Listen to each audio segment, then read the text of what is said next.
Kini kita ke informasi berikutnya, Saudara. Setelah sempat dihentikan, pencarian korban hilang akibat banjir bandang dan longsor di Kabupaten Humbang, Hasundutan, Sumatera Utara dilanjutkan Minggu pagi.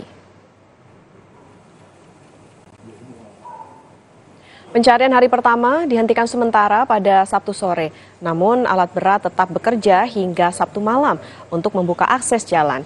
1 orang ditemukan dalam kondisi meninggal, sedangkan 11 orang lainnya masih dalam pencarian.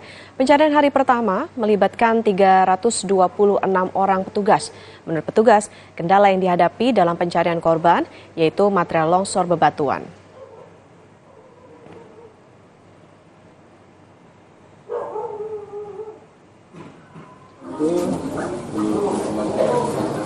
Delapan 80 warga korban bencana banjir bandang dan longsor di Kabupaten Humbang, Hasundutan, Sumatera Utara mengungsi di kantor camat.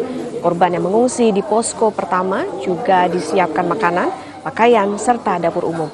Dan di posko kedua di Gedung Serbaguna Gereja HKBP Sinambel sebanyak 60 korban mengungsi. Namun pada malam hari, korban tidak lagi mengungsi di posko kedua karena memilih pindah ke rumah kerabatnya.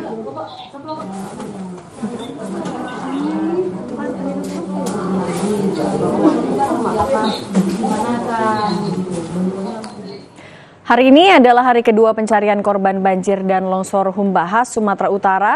Kita langsung terhubung dengan jurnalis Kompas TV Armindo Sinaga. Selamat pagi.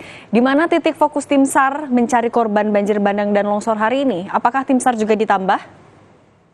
Baik, selamat pagi Cindy dan saudara. Untuk tim SAR hari ini, tim SAR gabungan personil akan mendapat tambahan dari BPBD Provinsi Sumatera Utara dan juga Basarnas Special Group, yaitu para penyelam yang akan melakukan pencarian korban yang diduga terseret arus banjir hingga sampai ke Danau Toba. Karena lokasi ini berada di pinggiran Danau Toba langsung. Dan juga untuk fokus pencarian saat ini dilakukan ada 4 titik, yaitu ada dibagi dengan 4 regu pencarian yang telah ditetapkan, yaitu regu pertama di lokasi kejadian banjir dan longsor tersebut, yaitu di pemukiman warga. Lokasi kedua yaitu di pinggiran Danau Toba. Lokasi ketiga yaitu para penyelam yang akan menyelam di dalam perairan Danau Toba. Dan lokasi keempat, tim regu keempat itu melakukan pencarian menggunakan drone dengan pendeteksi thermal. Cindy? Oke, Basarnas Special Group diturunkan, drone juga diturunkan. Kalau kondisi para pengungsi bagaimana?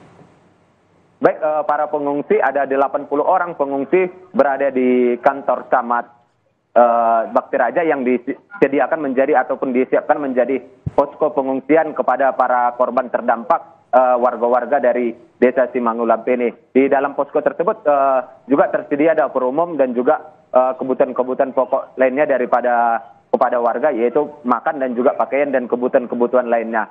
Cindy? Baik, jadi ada berapa posko pengungsian yang disiapkan? Kemudian apakah jumlah pengungsinya juga bertambah?